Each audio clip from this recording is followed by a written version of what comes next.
ਵਾਹਿਗੁਰੂ ਜੀ ਕਾ ਖਾਲਸਾ ਵਾਹਿਗੁਰੂ ਜੀ ਕੀ ਫਤਿਹ। ਇਹ ਹੁਣ ਅੱਜ ਕੱਲ੍ਹ ਦਿਨ ਆਉਣਗੇ ਕਰੋਨਾ ਵਾਇਰਸ ਦੇ, ਜਿਹਦੇ ਵਿੱਚ ਸਾਰਿਆਂ ਨੂੰ ਆਰਾਮ ਕਰਨਾ ਪੈ ਰਿਹਾ ਜ਼ਬਰਦਸਤੀ, ਤੇ ਕਾਫੀ ਸਮਾਂ ਹਰ ਇੱਕ ਨੂੰ ਮਿਲ ਰਿਹਾ ਹੈ ਆਪਣੇ ਵਿਚਾਰਾਂ ਨੂੰ ਸੋਧਣ ਦਾ, ਸਮਝਣ ਦਾ ਤੇ ਇਹਨਾਂ ਦੇ ਬਾਰੇ ਵਿਚਾਰ ਕਰਨ ਦਾ। ਮੈਂ ਸੋਚਿਆ ਕਿ ਛੋਟੇ ਛੋਟੇ ਕਈ ਮਸਲੇ ਹਨਗੇ ਸਿੱਖ ਕੌਮ ਦੇ, ਜਿਨ੍ਹਾਂ ਨੂੰ ਬੜੀ ਸੌਖੀ ਤਰ੍ਹਾਂ ਨਾਲ ਸੁਲਝਾਇਆ ਜਾ ਸਕਦਾ ਹੈ, ਖਾਸ ਤੌਰ 'ਤੇ ਤਾਂ ਜੇ ਅਸੀਂ ਸੱਚ ਤੇ ਐਵੀਡੈਂਸ ਜੋ ਵੀ ਇਸ ਦਾ ਸਬੂਤ ਹੈ ਉਸ ਨੂੰ ਸਾਹਮਣੇ ਰੱਖ ਕੇ ਗੱਲ ਕਰੀਏ।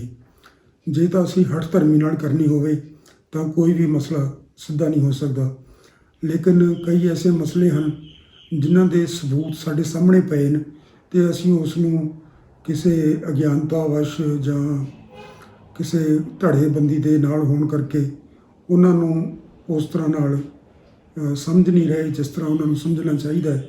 ਵੈਸੇ ਵੀ ਆਪਣੀ ਕੌਮ ਦੇ ਵਿੱਚ ਥੋੜ੍ਹੀ ਜਿਹੀ ਕੰਟਰੋਵਰਸੀ ਜ਼ਿਆਦਾ ਹੋ ਜਾਂਦੀ ਹੈ, ਔਰ ਇਹ ਹੋਣੀ ਵੀ ਚਾਹੀਦੀ ਹੈ, ਕਿਉਂਕਿ ਜਿਹੜੇ ਲੋਕ ਜਿਉਂਦੇ ਹੁੰਦੇ ਨੇ ਉਹਨਾਂ ਦੇ ਵਿੱਚ ਇਸ ਤਰ੍ਹਾਂ ਦੇ ਮਤਭੇਦ ਹੁੰਦੇ ਹੀ ਰਹਿੰਦੇ ਨੇ। ਜਿਹੜੇ ਲੋਕ ਆਜ਼ਾਦ ਤਬੀਅਤ ਦੇ ਹੁੰਦੇ ਨੇ ਉਹਨਾਂ ਨੂੰ ਕਨਵਿੰਸ ਕਰਨਾ ਪੈਂਦਾ ਹੈ, ਉਹਨਾਂ ਨੂੰ ਸਮਝਾਉਣਾ ਪੈਂਦਾ ਹੈ ਕਿ ਆ ਜਿਹੜਾ ਫਲਾਨਾ ਸੱਚ ਹੈ ਇਹ ਠੀਕ ਹੈ ਤੇ ਇਹ ਸੱਚ ਹੈ ਅਸਲ ਦੇ ਵਿੱਚ, ਤੇ ਇਹ ਕਿਸੇ ਤਰ੍ਹਾਂ ਦਾ ਕਿਸੇ ਧੜੇਬੰਦੀ ਦਾ ਵਿਚਾਰ ਨਹੀਂ, ਤੇ ਫਿਰ ਹੀ ਉਹ ਇਸ ਦੇ ਕਾਇਲ ਹੁੰਦੇ ਨੇ। ਤੁਸੀਂ ਇਜ਼ਰਾਈਲ ਦੇ ਲੋਕਾਂ ਨੂੰ ਦੇਖੋ, ਬੜੇ ਆਜ਼ਾਦ ਤਬੀਅਤ ਦੇ ਹਨ ਤੇ ਇਸ ਕਰਕੇ ਇਹਨਾਂ ਦੀ ਜਿਹੜੀ ਉੱਥੇ ਸਰਕਾਰ ਬਣਦੀ ਹੈ, ਕਈ ਵਾਰੀ ਉਸ ਨੂੰ ਬਣਦਿਆਂ 6-6 ਮਹੀਨੇ ਲੱਗ ਜਾਂਦੇ ਆ। ਸਾਰੇ ਚੁਣੇ ਹੋਏ ਲੋਕ ਹੁੰਦੇ ਨੇ, ਸਾਰੇ ਇੱਕ ਤੋਂ ਇੱਕ ਸਿਆਣਾ ਹੁੰਦਾ ਹੈ, ਲੇਕਿਨ ਉਹ ਸਾਰੇ ਵਿਚਾਰਾਂ ਨੂੰ ਸਾਧਦਿਆਂ ਤੇ ਉਹਨਾਂ ਨੂੰ ਇਕਸੁਰ ਕਰਦਿਆਂ ਇੰਨਾ ਕੁ ਸਮਾਂ ਲੱਗ ਹੀ ਜਾਂਦਾ ਹੈ। ਸਾਡੀ ਵੀ ਕੌਮ ਦੇ ਵਿੱਚ ਕਈ ਵਾਰੀ ਮਾਮੂਲੀ ਗੱਲਾਂ 'ਤੇ ਕੰਟਰੋਵਰਸੀ ਜਾਂ ਵਾਦ ਵਿਵਾਦ ਹੋ ਜਾਂਦਾ ਹੈ।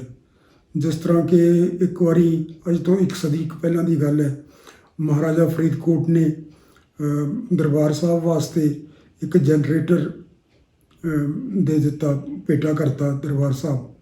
ਜਨਰੇਟਰ ਦੇ ਨਾਲ ਸਾਰੇ ਦਰਬਾਰ ਸਾਹਿਬ ਦੇ ਜਿਹੜੀਆਂ ਉਸ ਵੇਲੇ ਬਿਲਡਿੰਗਸ ਵਗੈਰਾ ਸਨ, ਜੋ ਵੀ ਉੱਥੇ ਪਰਿਕਰਮਾ ਇਤਿਆਦਿ, ਉਹਦੇ ਉੱਤੇ ਸਾਰਿਆਂ ਦੇ ਉੱਤੇ ਚਾਨਣ ਹੋ ਸਕਦਾ ਸੀ। ਇਸ ਦੇ ਵਾਸਤੇ ਪਹਿਲਾਂ ਦੀਵੇ ਰੱਖੇ ਜਾਂਦੇ ਸਨ ਜਾਂ ਹੋਰ ਕੋਈ ਸਾਧਨ ਵਰਤੇ ਜਾਂਦੇ ਸਨ। ਜਿਸ ਵੇਲੇ ਇਹ ਜਨਰੇਟਰ ਆਇਆ ਤਾਂ ਸਾਰਿਆਂ ਨੇ ਇਸ ਦੇ ਉੱਤੇ ਬੜਾ ਵੱਡਾ ਵਾਦ ਵਿਵਾਦ ਖੜਾ ਹੋ ਗਿਆ। ਕਈ ਲੋਕ ਕਹਿਣ ਲੱਗੇ ਕਿ ਇਹ ਜਨਰੇਟਰ ਬਿਲਕੁਲ ਨਹੀਂ ਵਰਤਣਾ ਚਾਹੀਦਾ, ਇਹ ਜਿਹੜੀ ਬਿਜਲੀ ਹੈ ਪੱਛਮੀ ਦੇਸ਼ਾਂ ਤੋਂ ਆਈ ਹੈ ਤੇ ਗੁਰੂ ਗ੍ਰੰਥ ਸਾਹਿਬ ਤਾਂ ਇੱਧਰਲੇ ਦੇਸ਼ਾਂ ਦੇ ਹਨਗੇ, ਤੇ ਇਸ ਕਰਕੇ ਇਸ ਦਾ ਕੋਈ ਇਤਬਾਰ ਨਹੀਂ, ਇਹ ਗੁਰੂ ਗ੍ਰੰਥ ਸਾਹਿਬ ਦੇ ਪੰਨੇ ਖਰਾਬ ਕਰ ਦੇਗੀ, ਇਹ ਹੋ ਜਾਏਗਾ ਉਹ ਹੋ ਜਾਏਗਾ। ਬੜੀਆਂ ਹਾਸੋਹੀਣੀਆਂ ਜਿਹੜੀਆਂ ਦਲੀਲਾਂ ਸਨ ਦੋਨਾਂ ਪਾਸਿਆਂ ਤੋਂ ਦਿੱਤੀਆਂ ਗਈਆਂ। ਅੱਜ ਅਸੀਂ ਉਹਨਾਂ ਨੂੰ ਪੜ੍ਹਦੇ ਹਾਂ, ਪੁਰਾਣੇ ਸਮਿਆਂ ਦੇ ਵਿੱਚ ਜਿਹੜੀਆਂ ਰਿਕਾਰਡ ਹੋਈਆਂ ਤਾਂ ਬੜਾ ਹਾਸੋ ਹੋਣਾ ਅਤੇ ਅਜੀਬ ਜਿਹਾ ਲੱਗਦਾ ਹੈ। ਸੋ ਕਈ ਵਾਰੀ ਇਸ ਤਰ੍ਹਾਂ ਦੀਆਂ ਕੰਟਰੋਵਰਸੀਜ਼ ਵੀ ਹੁੰਦੀਆਂ ਜਿਹੜੀਆਂ ਸਮੇਂ ਨਾਲ ਆਪੇ ਆਪ ਖਤਮ ਹੋ ਜਾਂਦੀਆਂ। ਲੋਕਾਂ ਨੂੰ ਪਤਾ ਲੱਗ ਗਿਆ ਕਿ ਇਹ ਤਾਂ ਕੋਈ ਐਸੀ ਨੁਕਸਾਨ ਵਾਲੀ ਚੀਜ਼ ਨਹੀਂ ਸੀ। ਇਸ ਤਰ੍ਹਾਂ ਹੀ ਇੱਕ ਕੰਟਰੋਵਰਸੀ ਆਪਣੇ ਵਿੱਚ ਜਿਹੜੀ ਚੱਲ ਰਹੀ ਹੈ ਉਹ ਇਹ ਕਿ ਸਿੱਖਾਂ ਦਾ ਰੰਗ ਕੇਸਰੀ ਹੈ ਜਾਂ ਕਿ ਬਸੰਤੀ ਹੈ। ਜੇ ਤਾਂ ਅਸੀਂ ਰਹਿਤ ਮਰਿਆਦਾ ਦੇਖੀਏ ਤਾਂ ਉਸ ਦੇ ਵਿੱਚ 2 ਰੰਗ ਲਿਖੇ ਨੇ ਬਈ, ਨਿਸ਼ਾਨ ਸਾਹਿਬ ਨੀਲਾ ਹੋਣਾ ਚਾਹੀਦਾ ਜਿਸ ਤਰ੍ਹਾਂ ਨਿੰਗਾਂ ਦਾ ਹੁੰਦਾ, ਤੇ ਜਾਂ ਫਿਰ ਬਸੰਤੀ ਹੋਣਾ ਚਾਹੀਦਾ। ਲੇਕਿਨ ਉੱਥੇ ਹੁਣ ਸਾਰੇ ਗੁਰਦੁਆਰਿਆਂ ਦੇ ਵਿੱਚ ਕਿਸੇ ਕਾਰਨ ਕੀ RSS ਦੇ ਪ੍ਰਭਾਵ ਦੇ ਕਾਰਨ ਸਾਰੇ ਗੁਰਦੁਆਰਿਆਂ ਦੇ ਨਿਸ਼ਾਨ ਸਾਹਿਬ ਹੁਣ ਤਕਰੀਬਨ ਪੀਲੇ ਦੀ ਜਗ੍ਹਾ ਬਸੰਤੀ ਦੀ ਜਗ੍ਹਾ ਦੇ ਉੱਤੇ ਭਗਵੇ ਹੋ ਚੁੱਕੇ ਨੇ। ਇਹ ਭਗਵਾਂ ਰੰਗ ਸਾਡਾ ਨਹੀਂ ਹੈ, ਇਹ ਵਿਰੋਧੀ ਜਿਹੜੀ ਸੱਭਿਅਤਾ ਹੈ, ਜਿਹੜੀ ਸੱਭਿਅਤਾ ਸਾਨੂੰ ਨਿਗਲ ਲੈਣਾ ਚਾਹੁੰਦੀ ਹੈ, ਉਸ ਦਾ ਰੰਗ ਹੈ। ਔਰ ਇਸ ਦਾ ਇੱਕ ਤਰੀਕਾ ਇਹ ਵੀ ਹੈ ਸਾਡੇ ਉੱਤੇ ਹਾਵੀ ਹੋਣ ਦਾ ਕਿ ਉਹਨਾਂ ਨੇ ਆਪਣਾ ਰੰਗ ਸਾਡੇ ਨਿਸ਼ਾਨ ਸਾਹਿਬਾਨ, ਸਰੋਪਿਆਂ ਇਤਿਆਦਿ ਦੇ ਵਿੱਚ ਪਵਾ ਦਿੱਤਾ, ਤੇ ਉਸ ਨੂੰ ਅਸੀਂ ਉਸੇ ਤਰ੍ਹਾਂ ਹੀ ਪਵਿੱਤਰ ਸਮਝਣ ਲੱਗ ਪਏ ਜਿਸ ਤਰ੍ਹਾਂ ਕਿ ਦੂਸਰੇ ਸਾਡੇ ਆਪਣੇ ਰੰਗ ਹੁਣ ਤੱਕ ਰਹੇ ਨੇ। ਇੱਕ ਰਹਿਤਨਾਮੇ ਦੇ ਵਿੱਚ ਜ਼ਿਕਰ ਆਉਂਦਾ ਹੈ ਕਿ ਸਿੱਖ ਸੂਹਾ ਨਹੀਂ ਪਹਿਰੇ। ਹੁਣ ਇਹ ਦੇਖਣ ਨੂੰ ਤਾਂ ਇਹ ਲੱਗਦਾ ਵੀ ਲਿਖਿਆ ਗਿਆ ਹੈ ਕਿ ਸੂਹਾ ਰੰਗ, ਲਾਲ ਰੰਗ ਨਹੀਂ ਪਾਉਣਾ ਚਾਹੀਦਾ, ਪਹਿਨਣਾ ਚਾਹੀਦਾ ਸਿੱਖ ਨੂੰ।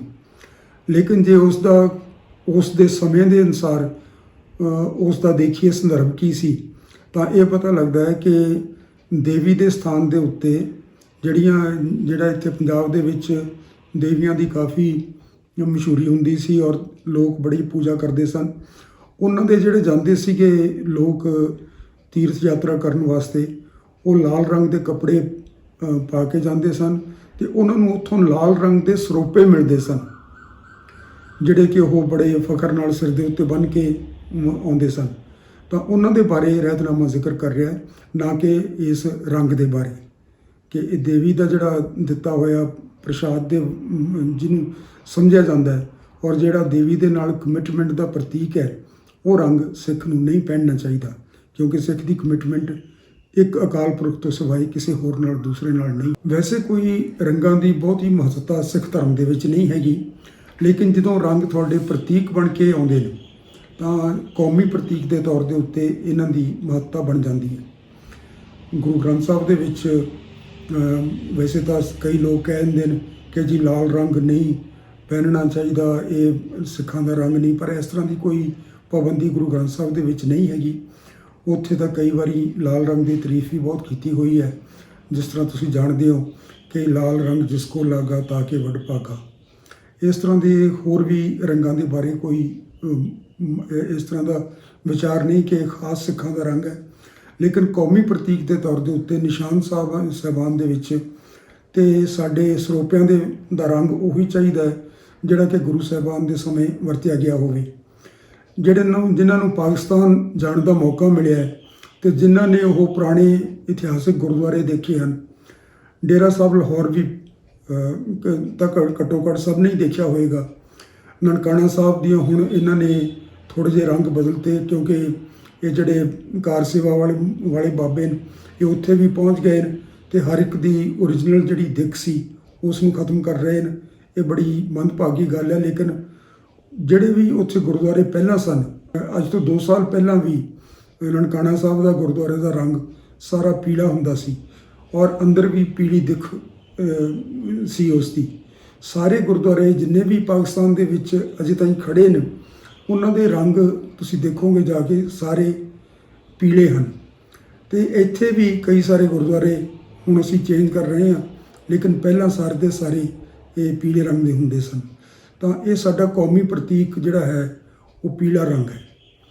ਜੇ ਅਸੀਂ ਦੇਖੀਏ ਕਿ ਹੁਣ ਇਸ ਦੇ ਉੱਤੇ ਕੋਈ ਸਬੂਤ ਦੀ ਸਾਨੂੰ ਜ਼ਰੂਰਤ ਹੋਵੇ ਤਾਂ ਕਿਹਾ ਜਾਂਦਾ ਹੈ ਗੁਰੂ ਸਾਹਿਬ ਨੇ, 10ਵੇਂ ਪਾਤਸ਼ਾਹ ਨੇ, ਜਿਹੜੇ ਪਟਿਆਲਾ ਰਿਆਸਤ ਦੇ ਬਜ਼ੁਰਗ ਸਨ, ਉਹਨਾਂ ਨੂੰ ਕੁਝ ਨਿਸ਼ਾਨ ਸਾਹਿਬਾਨ ਦਿੱਤੇ ਸਨ ਜਿਹੜੇ ਕਿ ਉਹਨਾਂ ਦੀਆਂ ਫੌਜਾਂ ਦੇ ਨਾਲ ਚੱਲਦੇ ਸਨ। ਇਹ ਨਿਸ਼ਾਨ ਜਿੰਨੇ ਵੀ ਸਨ, ਇਹ ਹੁਣ ਅੱਜ ਕੱਲ੍ਹ ਮਹਾਰਾਜਾ ਪਟਿਆਲਾ ਦੇ ਘਰ ਦੇ ਵਿੱਚ ਜਿਹੜੀ ਉੱਤੇ ਛੋਟਾ ਜਿਹਾ ਗੁਰਦੁਆਰਾ ਬਣਿਆ ਹੋਇਆ ਮਮਟੀ ਦੇ ਵਿੱਚ, ਉੱਥੇ ਪਏ ਨੇ। ਉਹ ਮੈਂ 2 ਵਾਰ ਦੇਖ ਚੁੱਕਿਆ। ਇੱਕ ਵਾਰੀ ਵੱਡੇ ਮਹਾਰਾਜਾ ਸਾਹਿਬ ਨੇ ਮੈਨੂੰ ਦਿਖਾਏ ਸੀਗੇ। ਉਹਨਾਂ ਨੂੰ ਜ਼ਿਆਦਾ ਖੋਲ੍ਹ ਨਹੀਂ ਸਕਦੇ ਤੁਸੀਂ, ਕਿਉਂਕਿ ਉਹਨਾਂ ਦੇ ਉੱਤੇ ਜ਼ਿਪ ਦੇ ਨਾਲ ਇਹਨਾਂ ਨੇ ਬੜਾ ਕਰੜਾ ਜਿਹਾ ਪਲਾਸਟਿਕ ਚੜਾਇਆ ਹੋਇਆ ਅਤੇ ਉਹ ਕਾਫੀ ਜ਼ਰਜ਼ਰਾ ਹੋ ਚੁੱਕੇ ਨੇ ਅਤੇ ਹੁਣ ਇਸ ਵੇਲੇ ਉਹਨਾਂ ਦੇ ਵਿੱਚ ਬਹੁਤੀ ਕੱਪੜੇ ਦੇ ਵਿੱਚ ਜਾਨ ਨਹੀਂ ਰਹੀ, ਲੇਕਿਨ ਰੰਗ ਸਾਰਾ ਤੁਹਾਨੂੰ ਸਾਫ਼ ਪਤਾ ਲੱਗ ਜਾਂਦਾ ਜੇ ਤੁਸੀਂ ਥੋੜ੍ਹਾ ਜਿਹਾ ਵੀ ਖੋਲ੍ਹੋ। ਤਾਂ ਉਸ ਵੇਲੇ ਵੀ ਮੈਂ ਦੇਖੇ ਸਨ। ਫਿਰ ਇਹ ਪ੍ਰੈਜ਼ੈਂਟ ਮਹਾਰਾਜਾ ਸਾਹਿਬ ਨੇ ਦਿਖਾਇਆ ਸੀ ਇੱਕ ਵਾਰੀ ਮੈਨੂੰ ਉਹ ਸਾਰਾ ਗੁਰਦੁਆਰਾ, ਤਾਂ ਉਸ ਵੇਲੇ ਫਿਰ ਮੈਂ ਤਸਵੀਰਾਂ ਵੀ ਖਿੱਚ ਲਈਆਂ ਸਨ ਉਹਨਾਂ ਦੀਆਂ। ਅਤੇ ਰੰਗ ਦੀ ਤਸਵੀਰ ਤਾਂ ਨਹੀਂ ਖਿੱਚੀ ਕਿਉਂਕਿ ਉਹ ਖਤਰਾ ਹੋਣ ਦਾ ਡਰ ਸੀ, ਲੇਕਿਨ ਕਿਉਂਕਿ ਨਿਸ਼ਾਨ ਸਾਹਿਬ ਪਏ ਨੇ, ਰੰਗ ਕਿਸੇ ਵੇਲੇ ਵੀ ਵੈਰੀਫਾਈ ਕੀਤਾ ਜਾ ਸਕਦਾ। ਮਹਾਰਾਜਾ ਅਮਰਿੰਦਰ ਸਿੰਘ ਦਿਖਾ ਰਹੇ ਆ ਫੜ ਕੇ, ਉਸ ਦੀ ਤਸਵੀਰ ਮੈਂ ਖਿੱਚੀ ਆ, ਉਹ ਇੱਥੇ ਅਤੇ ਤੁਸੀਂ ਦੇਖ ਵੀ ਸਕਦੇ ਹੋ। ਤਾਂ ਇਹ ਸਾਰੇ ਦੇ ਸਾਰੇ ਜਿਹੜੇ ਨਿਸ਼ਾਨ ਸਾਹਿਬਾਨ ਹਨ ਉੱਥੇ ਪਏ, ਜਿਹੜੇ ਕਿ ਉਸ ਵੇਲੇ ਦੀਆਂ ਪਟਿਆਲੇ ਦੀਆਂ ਅਤੇ ਖਾਲਸਾ ਫੌਜਾਂ ਦੇ ਨਾਲ ਚੱਲਦੇ ਸਨ, ਜਿਹੜੇ ਜ਼ਾਹਰਾ ਤੌਰ ਦੇ ਉੱਤੇ ਗੁਰੂ ਸਾਹਿਬਾਨ ਦੇ ਹੁਕਮ ਦੇ ਅਨੁਸਾਰ ਹੋਣਗੇ ਅਤੇ ਉਹਨਾਂ ਦੀਆਂ ਫੌਜਾਂ ਦੇ ਨਾਲ ਵੀ ਚੱਲਦੇ ਹੋਣਗੇ।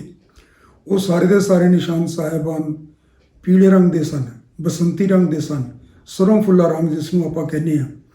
ਵੈਸੇ ਵੀ ਦੇਖਿਆ ਜਾਵੇ ਤਾਂ ਇਹ ਰੰਗ ਸਾਡੇ ਪੰਜਾਬ ਦਾ ਰੰਗ ਹੈ, ਜਿਸ ਵੇਲੇ ਇਹ ਬਰਾਨੀ ਬਹੁਤੇ ਇਲਾਕੇ ਹੁੰਦੇ ਸਨ, ਉਹਨਾਂ ਦੇ ਵਿੱਚ ਸਰੋਂ ਅੱਛੀ ਹੋ ਜਾਂਦੀ ਸੀ ਇੱਕ ਅੱਧੀ ਬਾਰਿਸ਼ ਦੇ ਨਾਲ, ਤੇ ਬਹੁਤ ਸਾਰੇ ਲੋਕ ਸਰੋਂ ਬੀਜਦੇ ਸਨ। ਜਿਸ ਤਰ੍ਹਾਂ ਅੱਜ ਕੱਲ੍ਹ ਕਣਕਾਂ ਬਹੁਤ ਦੂਰ ਦੂਰ ਤੱਕ ਸਾਨੂੰ ਦਿਸ ਆਉਂਦੀਆਂ ਹਨ, ਇਸ ਤਰ੍ਹਾਂ ਹੀ ਉਹਨਾਂ ਵੇਲਿਆਂ ਦੇ ਵਿੱਚ ਸਰੋਂ ਦੇ ਖੇਤ ਬਹੁਤ ਦੂਰ ਦੂਰ ਤੋਂ ਲੋਕਾਂ ਨੂੰ ਅਟਰੈਕਟ ਕਰਦੇ ਸਨ, ਤੇ ਉਹਨਾਂ ਦੇ ਜਿਹੜੀ ਪੀਲੀ ਭਾਅ ਸੀ ਉਹ ਖਾਸ ਤੌਰ ਦੇ ਉੱਤੇ ਮਨਮੋਹਣੀ ਹੁੰਦੀ ਸੀ।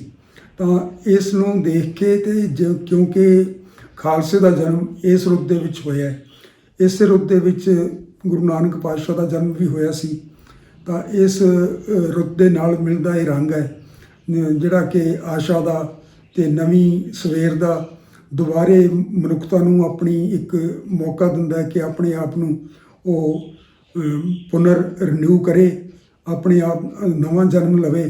ਤੇ ਇਹ ਨਵੇਂ ਜਨਮ ਦੀ ਪ੍ਰਤੀਕ ਹੈ ਸਾਡੀ ਖਾਲਸੇ ਦੀ ਰੀਤ, ਜਿਹੜੀ ਅੰਮ੍ਰਿਤ ਦੀ ਰੀਤ ਹੈ। ਇਹ ਵੀ ਇੱਕ ਨਵਾਂ ਜਨਮ ਹੈ ਜਿਹੜਾ ਮਨੁੱਖ ਦਾ ਗੁਰੂ ਦੇ ਘਰ ਦੇ ਵਿੱਚ ਹੁੰਦਾ ਹੈ। ਸੋ ਇਹਨਾਂ ਸਾਰਿਆਂ ਦੇ ਨਾਲ ਮੇਲ ਖਾਂਦਾ ਇਹ ਪੀਲਾ ਬਸੰਤੀ ਰੰਗ ਹੈ। ਹੁਣ ਜੇ ਅਸੀਂ ਇਸ ਨੂੰ ਸਾਰੀਆਂ ਬਾਕੀ ਦੀਆਂ ਕੰਟਰੋਵਰਸੀਜ਼ ਛੱਡ ਕੇ, ਬਾਕੀ ਦੇ ਵਾਦ ਵਿਵਾਦ ਛੱਡ ਕੇ, ਜੇ ਸਿਰਫ ਇਸ ਦੇ ਉੱਤੇ ਜਾਈਏ ਜੋ ਸਬੂਤ ਸਾਡੇ ਸਾਹਮਣੇ ਹੈ, ਤਾਂ ਫਿਰ ਅਸੀਂ ਇਸ ਦੇ ਉੱਤੇ ਸਾਨੂੰ ਮਤਭੇਦ ਸਾਰੇ ਭੁੱਲ ਜਾਣਗੇ ਤੇ ਅਸੀਂ ਇਤਫਾਕ ਕਰਨ ਲੱਗਿਆਂ ਸਾਨੂੰ ਬਹੁਤੀ ਦੇਰ ਨਹੀਂ ਲੱਗੇਗੀ। ਤਾਂ ਇਹੋ ਜਿਹੇ ਛੋਟੇ ਛੋਟੇ ਮਸਲੇ ਹਨ ਜਿਨ੍ਹਾਂ ਦੇ ਉੱਤੇ ਇੱਕ ਇੱਕ ਕਰਕੇ ਅਸੀਂ ਇਤਫਾਕ ਕਰ ਲਈਏ ਤਾਂ ਕਾਫੀ ਕੌਮ ਇੱਕ ਦੂਸਰੇ ਦੇ ਨੇੜੇ ਆ ਸਕਦੀ ਹੈ। ਫਿਰ ਦੇਖਾਂਗੇ ਜਿਹੜੇ ਵੱਡੇ ਮਸਲੇ ਰਹਿ ਜਾਣਗੇ ਉਹਨਾਂ ਦੇ ਬਾਰੇ ਦੇਖਾਂਗੇ ਕੀ ਹੋ ਸਕਦਾ ਹੈ। ਲੇਕਿਨ ਇਹੋ ਜਿਹੇ ਕਈ ਮਸਲੇ ਹਨਗੇ ਹੋਰ ਵੀ ਜਿਨ੍ਹਾਂ ਨੂੰ ਅਸੀਂ ਸਹਿਜੇ ਹੀ ਸੁਲਝਾ ਸਕਦੇ ਹਾਂ ਤੇ ਸੁਲਝਾ ਲੈਣਾ ਚਾਹੀਦਾ ਹੈ, ਕਿਉਂਕਿ ਅੱਜ ਕੱਲ੍ਹ ਬੜਾ ਟਾਈਮ ਮਿਲਿਆ ਆਪਾਂ ਨੂੰ, ਜਦੋਂ ਕਿ ਹੋਰ ਕੁਛ ਨਹੀਂ ਕਰਨ ਨੂੰ, ਸਿਰਫ ਇਹੋ ਜਿਹੇ ਮਸਲਿਆਂ ਦੇ ਬਾਰੇ ਸੋਚਣ ਨੂੰ ਹੀ ਸਮਾਂ ਸਾਨੂੰ ਮਿਲ ਰਿਹਾ ਹੈ। ਵਾਹਿਗੁਰੂ ਜੀ ਕਾ ਖਾਲਸਾ, ਵਾਹਿਗੁਰੂ ਜੀ ਕੀ ਫਤਿਹ।